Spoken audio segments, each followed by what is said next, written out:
Eu tenho uma pergunta que é muito da base que você está tentando corrigir, né, nessa iniciativa sua, que é a gente, enfim, pelo contexto que eu nasci e provavelmente o Tório também, a gente sem dúvida, cresceu num contexto super machista e a gente está em Sim. desconstrução no mundo novo que existe.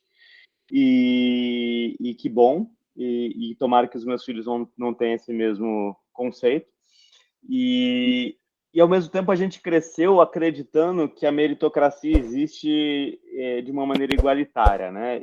No meu ponto de vista, a meritocracia só existe quando todo mundo parte do ponto zero igual, né? Então, se você tiver uma mulher e um homem, ou esquece o gênero e os dois partem no mesmo contexto, a meritocracia pode ser que ela exista, porque as pessoas têm a mesma condição para Uhum. chegar e serem bonificadas sobre aquele esforço.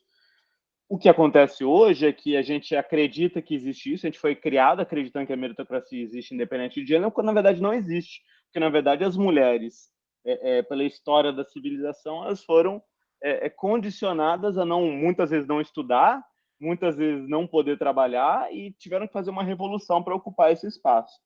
Hoje em dia, obviamente, existem, graças a Deus, iniciativas como a sua que puxam para um desenvolvimento mais rápido, mas você entende qual é hoje o maior problema social? O que nós, homens executivos, temos que nos atentar cada vez mais para dar espaço para as mulheres terem oportunidades iguais de trabalho?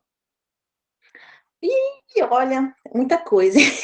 Não, mas eu acho que já é bom já estar com essa mente aberta, né, para poder deconstruir estereotipos que nós temos nas cabeças. Então, começa, claro, em casa, né, com seus filhos, com a sua mulher, com a sua irmã, com as pessoas em sua volta, para poder, com seus filhos, falando que se você é uma menina, você pode ser o que você quiser, na verdade, parar de ficar dando coisa rosinha ou azul, como eles sempre dizem, né? A gente quer que os nossos filhos, quando é um menino, que ele seja bem corajoso, né? E quando é uma menina, a gente quer que ela seja perfeita.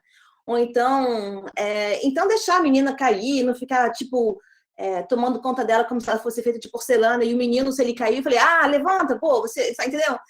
São as coisas que para a gente sempre nasceu e viu as crianças crescerem assim, mas na verdade já dando um tipo de estereotipo para a fragilidade da menina, o que ela tem que ser perfeita ou não. E claro que os brinquedos, né? Então isso vem realmente no começo da educação.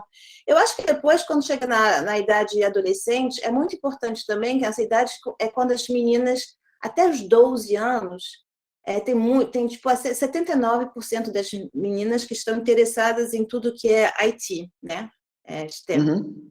Mas, na verdade, pelo menos na Europa ou no G20 countries, países, só tem menos de 25% que terminam os estudos superiores na tecnologia. Então, temos quase uma 49% de perdição lá, entre 12, entendeu, e 20 anos. Por quê? Porque também é lá onde tem os pais, a família e os professores que vão orientar a criança, a aluna, para ir numa